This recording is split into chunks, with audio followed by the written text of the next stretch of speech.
Keep it real with Am. Let's go. Real talk, raw facts. We don't move slow. She cut through the drama like a blade to the noise. Southern Belle with the truth. Don't play with the voice. Ay, let's keep it real with Am. Let's go. Real talk, raw facts. We don't move slow. She cut through the drama like a blade to the noise. Southern Belle with the truth. Don't play with the voice. We talk fake friends, side dudes, heartbreak too. Baby mamas, baby daddies, nothing off the menu. She ain't scared to speak it. Now she built for the flame. Say your name without say your name. If it's smoke, it's the same. Energy loud. Tea stay hot. Truth hit different when it land on the spot. So fix your face, don't flinch, don't scam. It's the queen of real talk, yeah, that's Am. Let's keep it real with Am. Let's go. Real talk, raw facts, we don't move slow. She cut through the drama like a blade to the noise. Southern Belle with the truth, don't play with the voice. Ay, let's keep it real with Am. Let's go. Real talk, raw facts, we don't move slow. She cut through the drama like a blade to the noise. Southern Belle with the truth, don't play with the voice.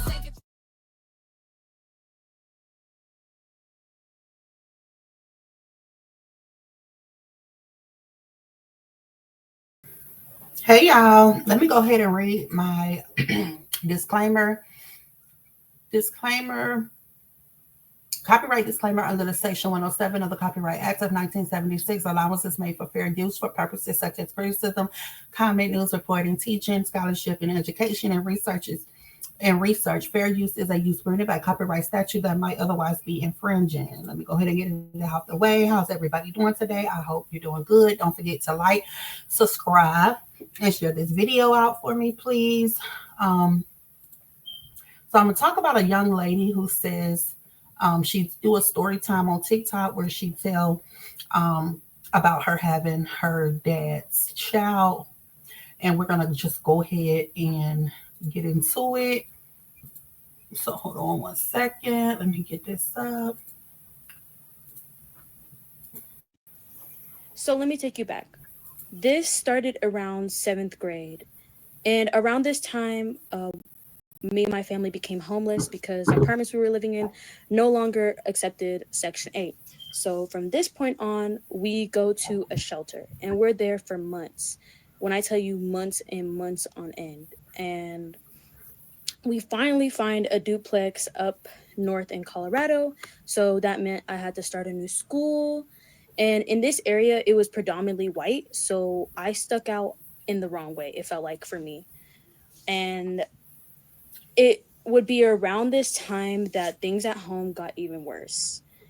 My mom had a miscarriage. My dad blamed her. And because of that, their marriage started to crumble. And my mom started picking up shifts. Like, she was barely home. She was always sleeping if she was home. And the dynamics of the house started changing. So I started bearing. So let me take you back. This started around 7th grade. And around this time, me and my family became homeless because the apartments we were living in no longer accepted. I didn't know it was going to stop like that, Lord.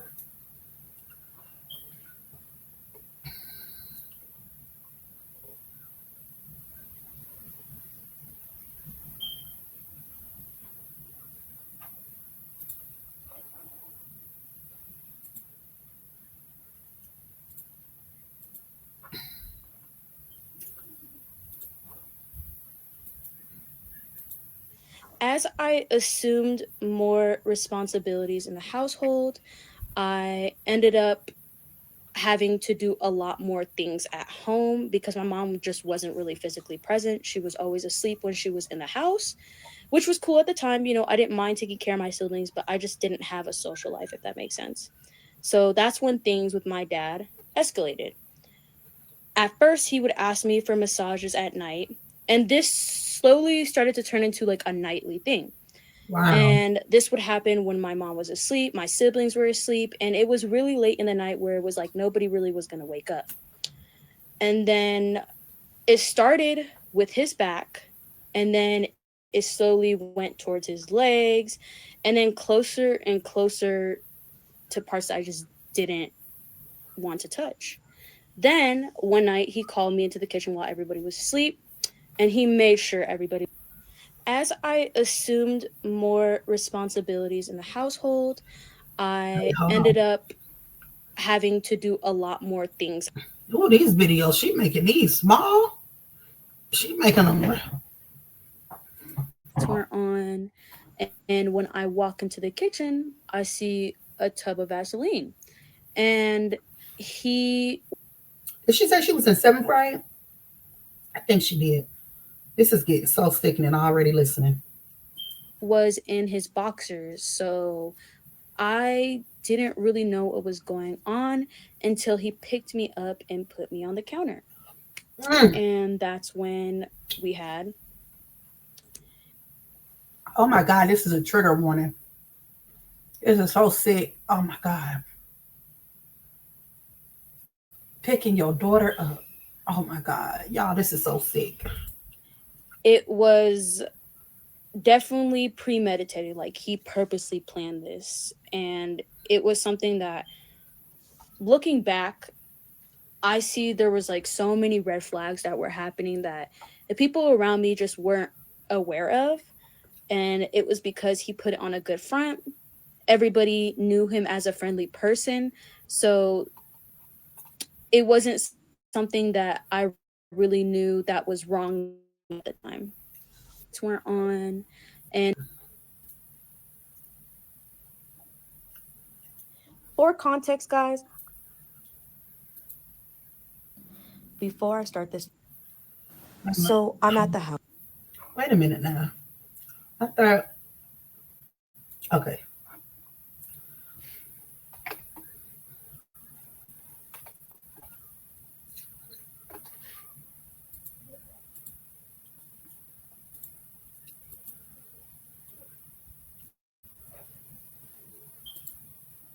It's coming, y'all.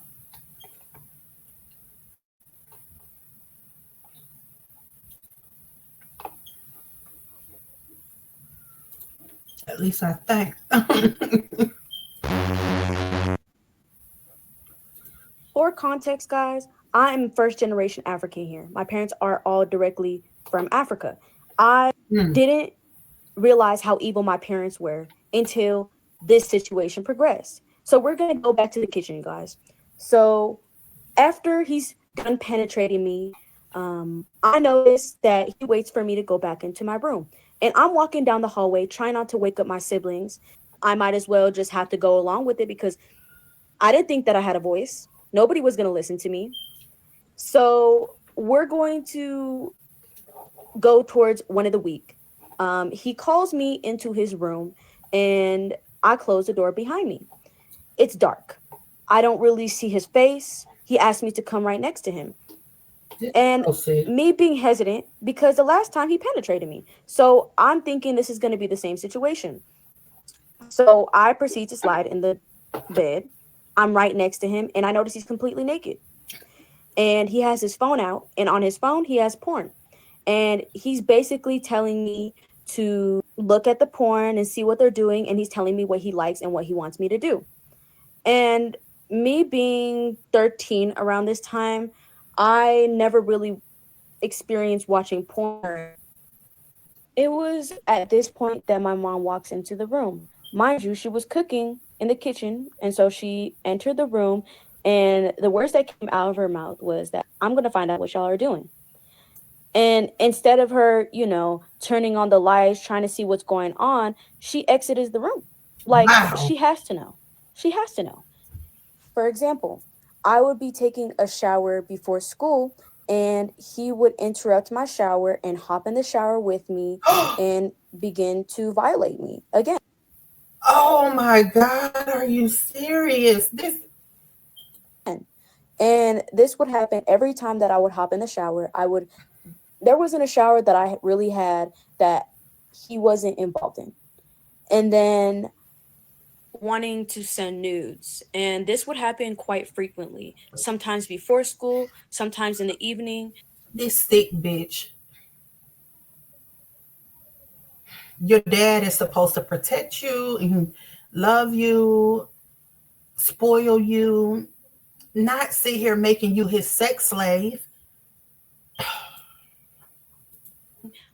Before he would violate me You could have went and messed with a prostitute. Why did it have to be your daughter? again, there would just be different instances, and it increasingly got worse and worse. It even got to the point where I stopped walking my siblings to school because he would want to violate me at home. So this my Oh, body belonged to him. I didn't have any say of what I wanted to do with my body, what I really wanted to wear, all of that stuff. And I know some of y'all are wondering, if I had any friends around this time. And I feel like the friends that I had around me knew me as a grasshead. Things to me. There was an instance where I couldn't even invite anybody over to my house because, my dad is a weirdo. And I'm not going to invite anybody over exactly. knowing that my dad does all this. But I really couldn't trust the people that I called friends with what was going on because of Not only is your dad a weirdo, your mammy is a weirdo too. Because what mother? A lot of these mothers, man, y'all be failing y'all daughters straight up. this stuff that they would do to me. It just showed that they didn't even like me either. So, I'm around an abusive household, friends that don't really like me. So I'm feeling very alone in this situation. I started smoking grass to deal with everything that was going on at home. And because of this, my dad found this out and he used that as a manipulation method. He would give me weed so he could violate me Well, I be damned. Ain't that something? Not try to stop your just some sick ass motherfucker. because he knew that I would smoke and I would take it. So it was She was smoking more of this to ease what was going on with her at home. really weird reward system. If he violates me, then, I get weed. And so it turned out to be something that happened quite frequently, which also confused me because my mom did not approve of me smoking grass.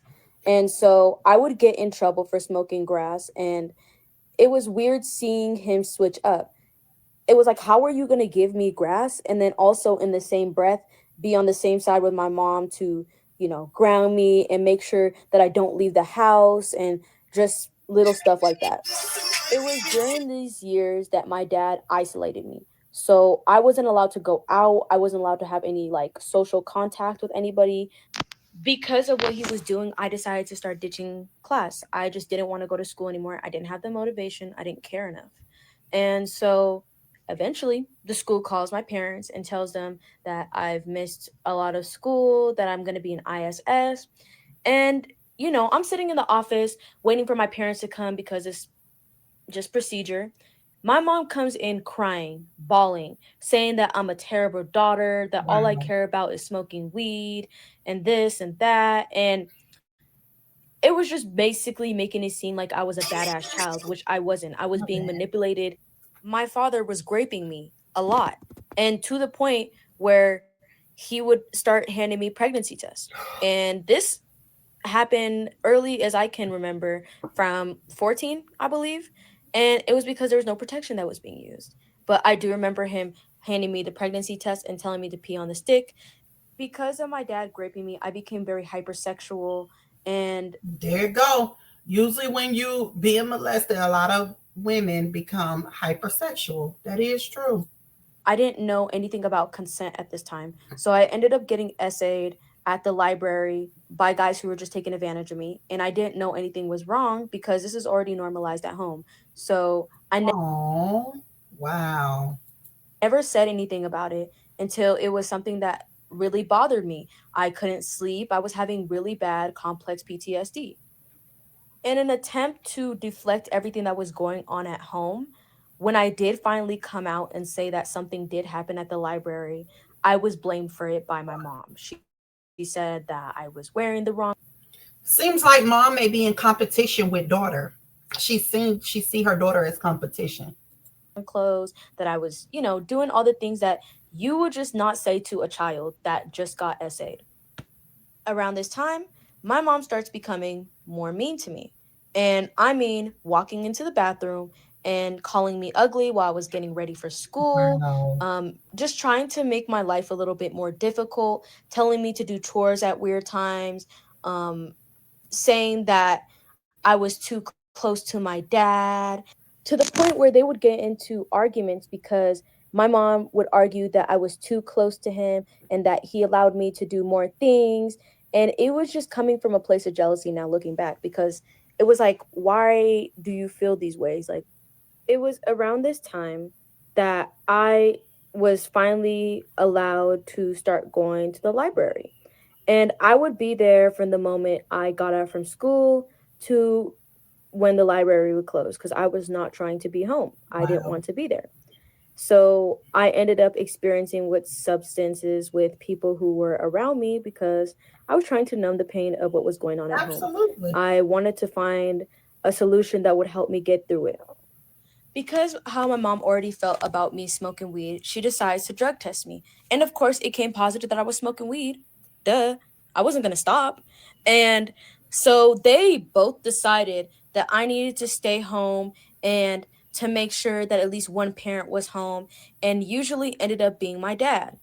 And Wow. this happened progressively for the next couple months because they couldn't trust me, and I was a trouble kid. The whole time my mom was just trying to make sure the abuse stayed in the family. A trouble kid.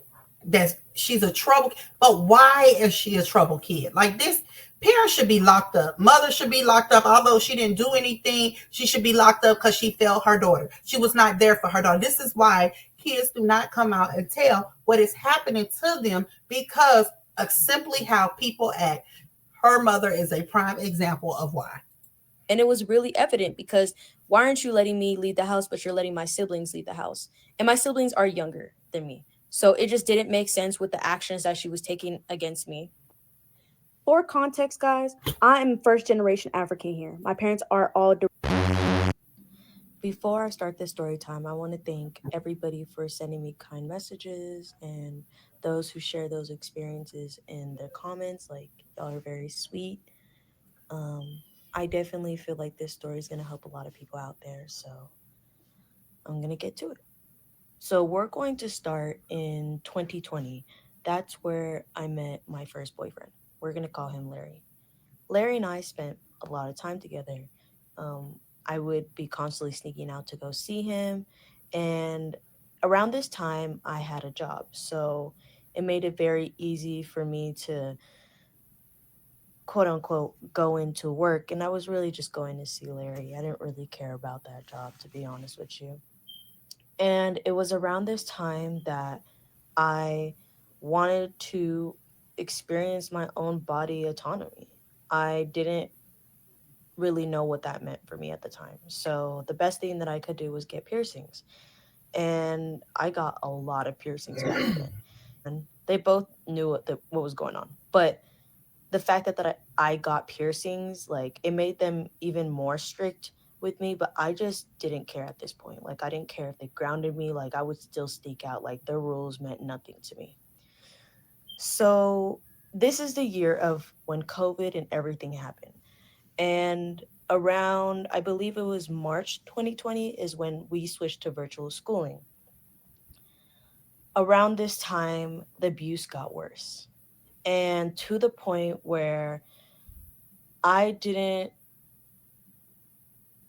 know if I could leave the house or not. My mom was working a lot of shifts. Like, when I mean like back to back shifts, she would get home, around the morning time and then go in maybe a couple hours later. So she was even less home. So, like, she didn't really matter at that point. Like, she was just barely there. So it would just be me and my dad alone in the house a lot of the times. My siblings would always be at the rec center because they, had friends out there. My brother would be playing basketball. My sister would be playing with her friends over there. And that's just what that was. At that point, they were old enough to go places by themselves. So the majority of the time, it would just be me and my dad at the house. One of these days, I'm walking into the living room. When I enter the living room, my parents are both just sitting there. And my mom asked me, if I had my nipples pierced.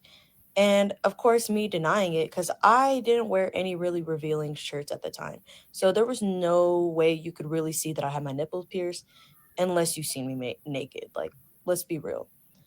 And so I got in trouble for that.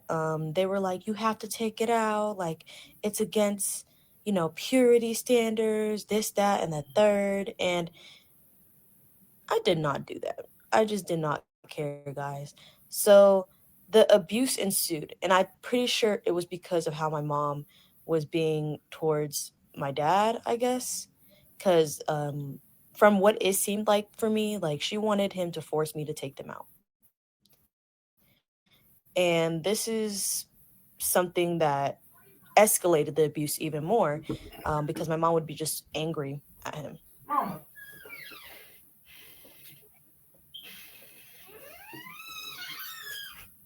So we're going to skip forward a couple months. So I'm working part time at this job. I'm seeing Larry constantly. Things at the house are as quote unquote normal as they always have been. And one of these days that I'm at work, I'm thinking to myself, you know, prior to this, I'm on Google doing research because something isn't feeling right. I just know the things that are going on at home are just not normal. And me searching into like articles and stuff, because I'm just a very logical person when it comes to stuff. So I just have to do my research about things. I have to know like the psychology of things. And so I'm reading a lot of articles about people who have also gone through similar things as me. And it was at this time, almost to the end of my shift, I get um, a text message from,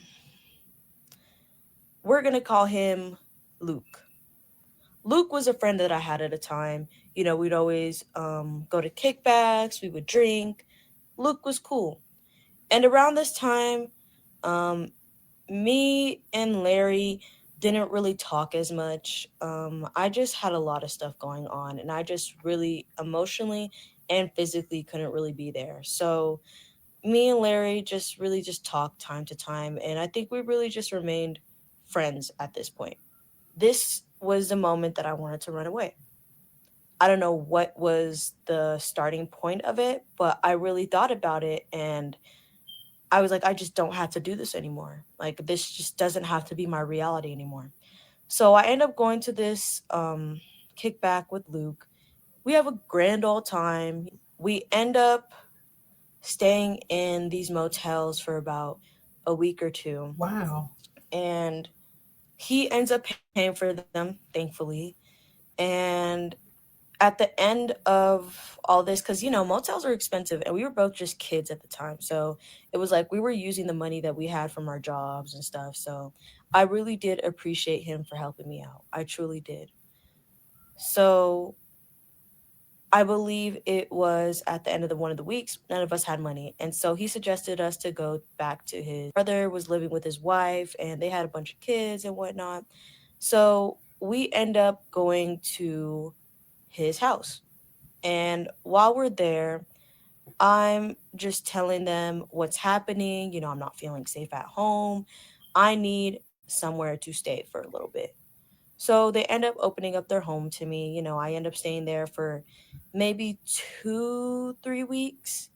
And it was at this point where I just realized I couldn't really be there for much longer. It wasn't a fact of like how they were treating me. They were very kind people. I just think it was just the fact that I wanted to go home. And it was like I miss my bedroom. I feel like my bedroom was my favorite place in my house. Like I had all my clothes there at the time, had all my posters, just my room. Like I miss being in my room, being on my laptop, watching Netflix. Like that was something that I missed. Around this time, I end up having to go back home. And that is something that I've been wanting to do for the past week or so. But I just haven't talked to my mom. I like blocked her number at this point because they were blowing up my phone, which they were, trying to figure out where I was at, this and that. So I end up calling my mom. And on this phone call, I'm telling her that I just do not feel safe at the house. Your husband is the one who's violating me, and I just do not feel comfortable being there. And on the phone, it sounded like she wanted to have a conversation at the house. So, me at this time, I was like, oh, okay, she's going to be receptive. She's going to be willing to hear me. And from what it sounded like, my dad wasn't home. So this would be an ample time for me and my mom to talk, for me to actually say what's been going on, and to try to find a middle ground so like I can be safe and I don't have to stay in that house anymore. And so I took the bus there, and as soon as I get to the door, I have my heart dropped, cuz I didn't know what to expect. And knowing how my mom was, I just didn't know how she would receive the conversation well. Before I start this story time, I want to thank everybody for sending me kind messages and those who. So I'm at the house. I walk in, it's just my mom there. And so I end up just sitting on the couch and telling her what's going on. It was at this point she started getting angry with me, and she was like, "My husband would never do that. You're making things up." Knowing the way that this conversation's already going, I know that she's not going to listen to me. So I end up just trying to go upstairs. And as I'm going upstairs, she drags my legs down. Like, she starts getting physical with me. And she's like, "You can't leave this house." Wow. And like, just starts going crazy on me. Like, I start pushing her down the stairs because she's literally trying to make it seem like I'm gonna like fall down the stairs, and I just did not like that. So she ends up calling the cops on me. And on the phone call, she describes me as this hostile teenager who doesn't want to listen and is trying to be like physically violent with her. I'm sitting on the staircase waiting for the police to come because in my mind, I'm thinking this is an opportunity for me to say something. This is the time for me to actually say what's going on at home, and, maybe I can have a solution. Maybe something can be better of this. My mom is screaming at me. She's being an asshole. That's literally how she's been. I just not even talking to her. I'm just sitting on the stairs, cool, calm, and collected. One of the police officers comes to the door and knocks and asks to enter the door. And so my mom lets them in. And when they let them in, she starts to say her side of the story, that I'm being violent, that I ran away. And I'm telling them that I need to talk to them outside because somebody's going to listen to me. And if it's I don't blame her. She shouldn't have even called the police knowing how crooked y'all be out there to them police. Take me, take my siblings, everybody. not the person who's going to be my parent, it's going to be a person of authority. So as I'm telling the police officers what's happening, I can hear one of the female officers giggle. And that in itself pissed me off at the time, but it wasn't something that I was really thinking of. I just really wanted to get out of the situation. Anytime child abuse is reported, a child welfare person is sent to the house. And so that's what happened. I ended up having to be in the cop car across from the house, and the social worker went in to talk to my mom.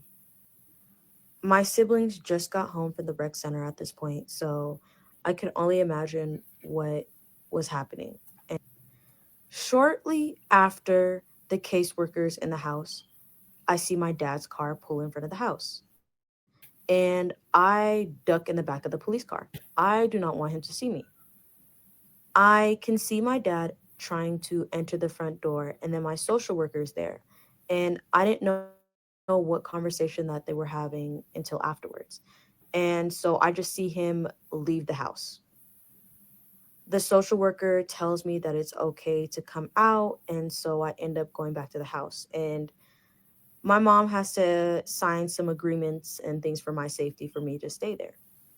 The overall agreement stated that my dad was not allowed inside the property, but that he could park on the curbside, which was problematic in itself. After the social worker left, I felt like I was safe again, maybe. I didn't really know. Without my dad in the house, it just felt a lot more peaceful. However, my mom started being an asshole to me. And she started blaming me for changing the dynamic of the family. I needed to lie and say that my dad didn't do anything, and just spewing a lot of stuff out from her mouth because it was coming from a place of guilt, if we're being honest. For about a week or two, it's just been really hostile in the house. One thing being that since my dad was allowed to be on the curbside, every day, I think it was around noon, my siblings and my mom would literally go out and talk to my dad. And um, yeah, they would just conversate with that man. And I would be on the top floor so I could see them doing that. And that gave me brain damage. I can't even hold you guys. Knowing that my mom didn't support me and the only reason that my dad wasn't in the house was because of my social worker, yeah, I didn't really want to talk to anybody. Mind you guys, I'm still working at this job. And so I've been calling in for the schedule shifts that I have because I'm just not able to go into work. One of the days, I really just want to leave the house, but I'm not able to. My mom at this point was just keeping me in the house. Like, she did not want me to exit the house. I feel like it was like a form of punishment in her head. And I wanted to go to work, and that was just something that I wanted to do. My mom ends up calling the cops as soon as I try to exit the house. And because I was a minor at the time, they were like, "What your mom says goes." So I ended up just going back into my room. And the next couple weeks were hell. I stayed in my room the majority of the time because I just did not want to deal with my mom. And I would just really go downstairs when they weren't around, when they were around a corner, just to sneak food upstairs because I just really did not want to be around my mom. She was just being very weird and hostile towards me because she felt some type of way because her husband wasn't in the house. And my siblings, they're young and impressionable at this time, so they're gonna do whatever their mom says them to do. During this time, I start feeling strange, and I'm not sure what's going on. Like, I'm doing weird shit. Like,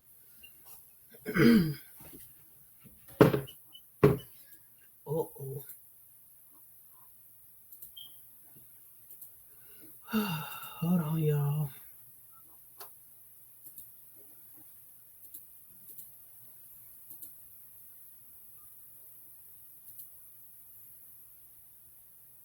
so we, so I'm at the house. I walk in. My mom's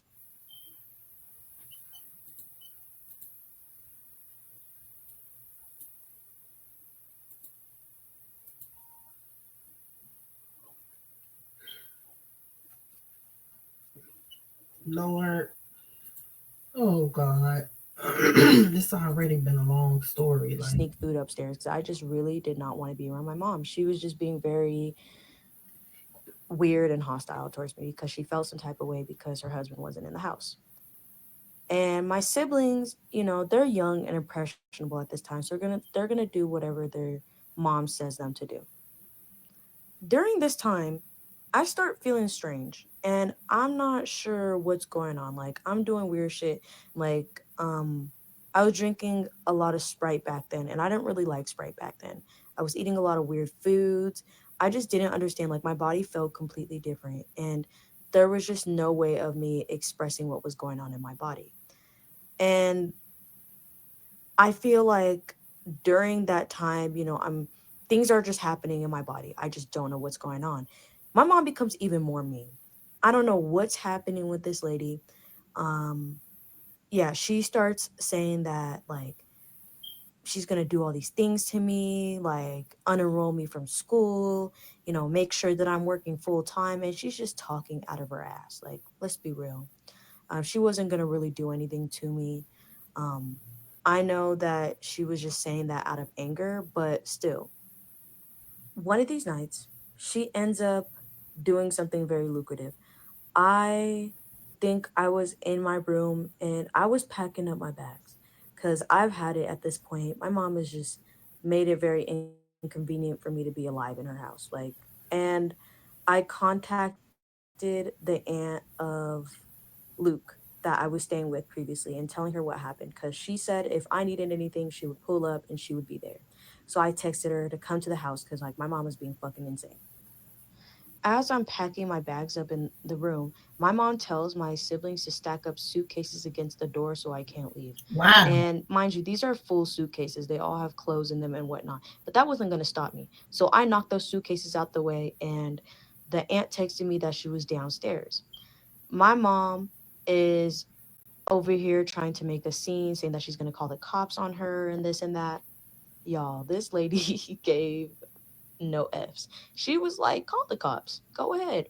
And my mom didn't do nothing. She told me that she would be there and she showed up for me. And she told my mom that she would take me. Like, you're not treating her right. Like, so that night I left and I went back to the aunt's house. My social workers know how insane my mom was. But to them they were like, "Oh, you could just stick it out and everything." And in the back of my mind, this just wasn't going to be a thing. Like, there was just no way that this was So going to be a they thing. this these And I forgot to mention, prior to this, so they these social workers is spelling another child. Like these social workers ain't doing their job. It's too much going on with it when it comes to sexually assaulting. They're not doing their job. Naziah Harris, you got Ayanna Sawyer. This girl, like they really is like not doing their due diligence. um, I went to the clinic, and because of all the symptoms I was experiencing, I went to the clinic and I got tested, and I found out I was pregnant. Wow. So this is a crucial detail of the story. The aunt also knew I was pregnant once I went into the car. Like, I didn't tell anybody what was happening. I didn't even tell my social workers up until this point. So as we're at the aunt's house, I'm waiting for the morning time to come so I could be able to call my social worker and figure out something, because I need a long-term solution. I don't want to keep bouncing house to house, and it just seems like that's just what felt like I was just going to be doing. So when I'm on the phone with my social worker, she just ends up telling me that I can't stay with the aunt, and I won't reveal for what reasons, but I just wasn't able to stay there. And so I had to look for someone else who would take me in, and that ended up being my other aunt. So I'm at the So we ended the last story for when I enter my aunt's house. And while I'm there, things are a little bit hostile, and I don't believe any of this was my fault. I was really depressed and I didn't really have any motivation to really get up. I was just like laying in bed all day. And something I noticed is that bothered my aunt a lot. And instead of just like being there emotionally, she started like yelling at me and like kind of was just like, you need to get out of this depression. And it was a lot. And mind you, I'm not really related to this aunt as just, a close family friend that wanted to take me in. And I know some of y'all are probably wondering what happened with like my rest of the family. And essentially, this aunt was the last resort. The rest of the family was basically like I would just like mess up their family dynamic, and they didn't want to house me at all. Which Wow. at the time I was like, I'm felt like a burden. I was like, oh, my situation's too much for people to take in, and that was just the mindset that I had during that time. One of the weeks I'm staying, my cousin ends up getting COVID, so my aunt suggests to go quarantine over at her best friend's house. She lived farther north up from where she was living, so it was like about a good 30-minute to an hour drive. As we're on the way up there, she's telling me to consider staying with her best friend, that she would give me the resources and that I could have a good life there because she just was no longer able to house me. Mind you, I would be staying with some random Mormon white lady, and I just didn't know who she was. And at the time, I just really wanted a place to stay, but I also was very hesitant. We get to her house. She's very nice, very hospitable. Like, they have a really nice house. Like, they live in a very nice area. And so we're up there for about a week. My aunt ends up leaving, and I just end up staying there. So I just pretty much got dropped off there. While I'm staying at these people's place, I'm really pregnant at this point. I think I'm almost close to my second trimester, and they knew everything that was going on because I entered into the foster care system. During this time, I was just very depressed.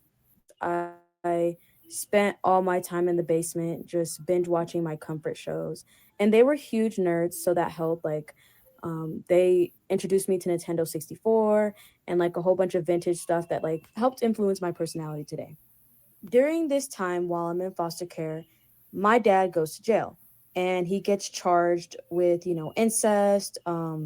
violation of a minor, just all these different charges Oh, were he stacked up finally made it against to him. jail. And his bond ended up being $100,000, That's it? which was something I was really excited about because I was like, oh, he's never going to get out. Like, that's a bond where it's just like, that's pretty high. Like, I don't know anybody who could pay that Girl, your off. mom about to get him off. Shortly after he went to jail, my mom posted a GoFundMe that was taken down immediately, thank God. She basically, in the description, was Wait a minute. No, she did. What? This is so freaking weird. Your dad, your mama's husband, your daddy is sleeping with you. You get pregnant. You're out the home. He goes to jail. His bond is $100,000. And you mean to tell me your mom do a GoFundMe and it got reported and it should have got reported, but she's really trying to get this molester that touched her daughter out? What type of world are we living in? Oh my God. saying that I lied on her husband and that she needed money to raise him out of jail and Now this and she done that. lied And on the husband. it was Make this ridiculous, some. guys. I could not tell you how hurt I was. Mind you, I had to figure out all this information by myself because I am a minor and I was not allowed to know the information that was going on in my own case. And I think they were trying to prevent me from being distressed. But I know myself, and I feel like the more information that was presented to me, that I would have been more comfortable and I wouldn't have been as stressed. As helpful as my foster parents were, they were also religious. And this also Loki kind of traumatized me because I used to be Mormon and I left the church. And so they were Mormon and they were trying to get me to go to church and everything. And I just wasn't comfortable. I had to express this to my social worker later on. It was just a lot of things that happened in the home that I just wasn't comfortable enough because it was just a bunch of religious trauma. That is besides the point. We're about a month or two later, and I'm noticing something ain't right. Like my intuition is very strong. And right after I'm getting this feeling, I get a call from the DA in the morning saying that my dad got bonded out. Damn. And from what I know, my family bonded him out. He had $100,000 bond, and the surety bond was only like the 10%. Y'all can correct me if I'm wrong. So my family basically raised $10,000 to bond him out of jail. Learning this news, I'm already pissed off. Like I'm going through so much things. The last thing I wanted to this man to be was out. The court decides to release him on ankle, and he ends up being at my grandma's house, which is about a block or two away from where my mom's house was. As we approach the winter months, I believe I was around my third trimester at this point. I decided to continue with the pregnancy for the reasons that I did at that age. I just wanted to be loved. And I think I wanted to bring love into this world. And that's just what was going through my mind at the moment. Wow. As the winter months pass by, I'm getting more accustomed to the family. I'm getting out the basement. I'm talking to everybody. Like, I'm more social. And we're also getting ready for the baby to be there. My foster parents bought everything that I needed as far as things with the baby, postpartum, that sort of thing. And while I'm going through all of this, there is talk of how DNA testing needs to ensue. And while all of this is happening, he ends up cutting off his ankle monitor and goes missing. So dad is, we don't know where dad is. DA calls me, they don't know where he is. My mom is missing these court meetings. So everybody's just kind of in a floozy. Nobody knows what's happening truly. And I'm really just trying to focus on myself. We skip to the day that I go into labor, the day I give birth. I end up, it was a very chill day, but it was very much winter. It was a heavy snowstorm. I believe the date was March 15th of 2021. I end up having to, go to the ambulance, and the ambulance is taking fucking forever. And I'm in pain. I don't know what's going on. As soon as I get to the hospital, I'm excited to see the nurses that I've had on my team for a while. They were all very supportive, and it was all the nurses that were there for mostly all the appointments that I had. So it had like a sense of relief for me at that time. Knowing I had all these women on my team gave me an easy delivery, and I went natural for birth because as soon as I went into the hospital, I wasn't able to get an epidural or anything. So I was just too far along, and then I had the baby girl. She had, oh, Covering her face for her privacy and whatnot. So after giving birth, about a week or two passed by, and the forensic analysis people come to my house to take my DNA, take the baby's DNA, and take it to court, basically. Meanwhile, my mom missing court meetings is a huge problem because it's the welfare of me. So they need to lock the mammy up. my mom essentially gets the social worker and the police to the door because they're like, she's missing a lot of meetings and we don't know why she's missing a lot of meetings. From what my social worker told me, they looked around the house and they found my dad hiding in the boiler room in the basement. Sad, baby, sad. Ain't no way in the world. Some of these mothers do not deserve to be mothers.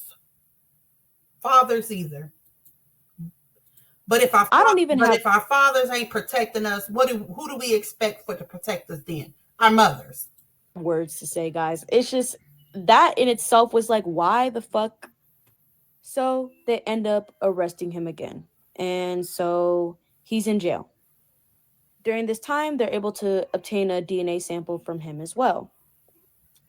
DNA testing only takes a couple of weeks. So within weeks, we have the results. And the results come that my dad is the father. But the way that his lawyer was working, they tried to slow down the case and essentially say that the test was tampered with. So I had to do this two, three more times before anything could really be finalized. During this time, the baby is a couple months older. I'm getting accustomed to this, but also in the back of my mind, something isn't feeling right.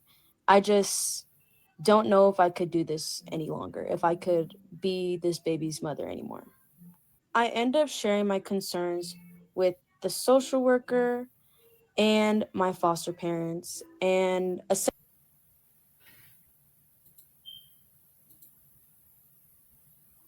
think that was it. Hold on, let's go on to the next one. Ooh, this is a long story. He said I look like a if you stuck with me this far, then thank you. So, for clarification, my mom knew everything that was going on. She just was denying everything. Like, she got court documentation proving everything that she was reading was, real.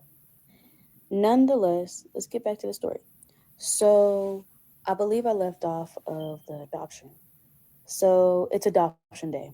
We'll skip to that. I believe it was maybe May. I'd like to say that it was later in 2021. And the day of her adoption was a very emotional process. I had maybe a good hour with her before they took her to her new family. It ended Oh, up being a closed adoption, something that I was more comfortable with, and I just wanted to make sure that she would have a good life. After she was taken to adoption and she was out of the house, I then started to apply for jobs, looking for jobs. The court proceedings are still the same. He was still locked up at this point, and there wasn't really any change in the case as far as I knew. And during this time, because I got a lot of questions, my siblings weren't allowed to see me. My mom kind of used that as a playing field. I wasn't able to but they see should have been my took from siblings for her. a good 2 to 4 years. And it was really hard during that time trying to communicate with them and trying to keep up with what they had going on as well. Like I said, I was working this job, working two jobs actually. And during this time, I just wanted to pour all my effort into just working and just getting out of the foster care system and getting my first apartment. So we're going to jump to halfway into 2022. My dad gets released on ankle. And this was something that I was a little bit confused of because I was like, how are you guys going to release him on ankle when he escaped the first time? I digress. At this point, I've saved up a lot of money, so I'm able to start looking for apartments. I end up finding one that's within my budget, and it's quote unquote my dream apartment. As far as everything that's going on for me, everything's going well. The case is a whole nother thing, but I try to just focus on myself and just try to get myself to accomplish the goals that I've set for myself. Oh, At this point, I haven't really heard anything about the case because there's not really any progression that's happening.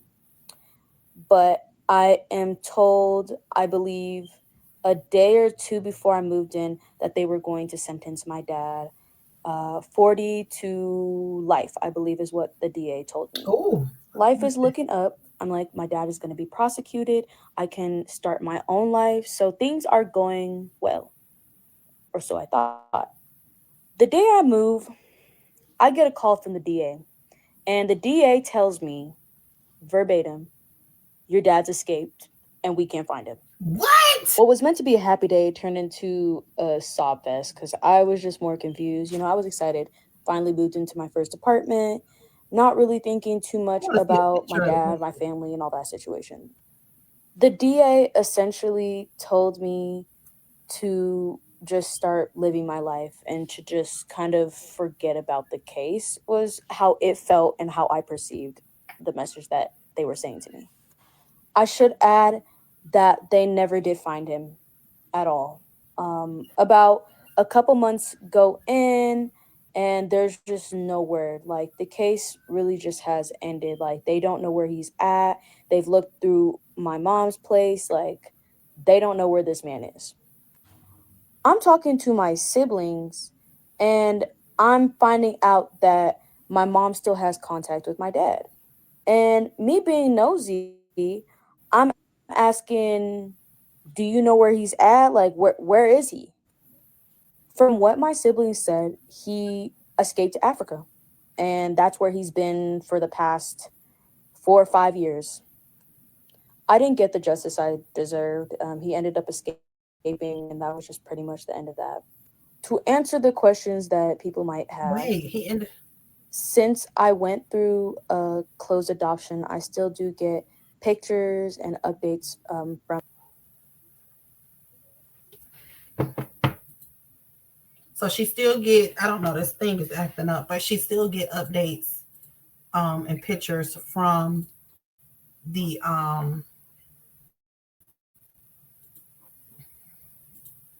from the adoption family of her daughter.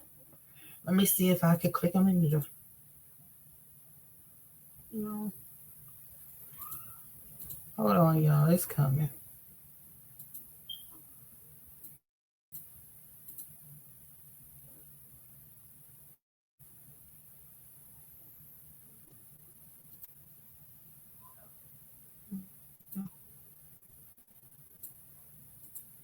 If you stuck with me this far, then thank you.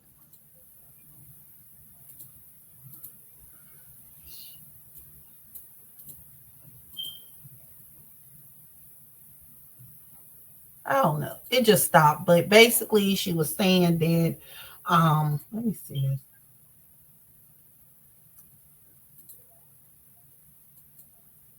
What she said, part nine clarification.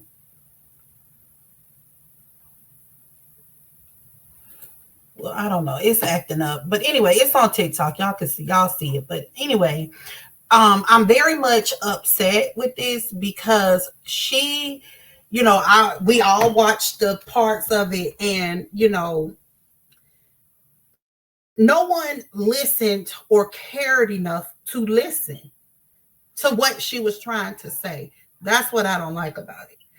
They say something, you say something, and then nobody does anything, from the social worker on down to her mom, on down to her family, everybody. Nobody's did anything to help this girl in need. Okay, it's sad. And I would like to know what her relationship is now with her siblings. And I want to know, why do the mom get to keep the siblings after she let the father sexually have sex with his daughter and get her pregnant? And not to mention, y'all, he's still on escape he's still on the run. He escaped. So with that being said, I do think the mother is probably helping him with his escape. And we don't know what other girl he could be messing with as we speak. This is a sick man. And the mother is even sicker, if you ask me. And I don't know why those kids are not in foster homes or adopted or whatever. The mother do not deserve those kids. This is sad, and it's unfortunate that she had to deal with this, but nobody cared enough to listen to this young lady. And it's sad. So that's all I got right now with this video, this story time. I hope y'all did enjoy it. Don't forget to like, subscribe, and share.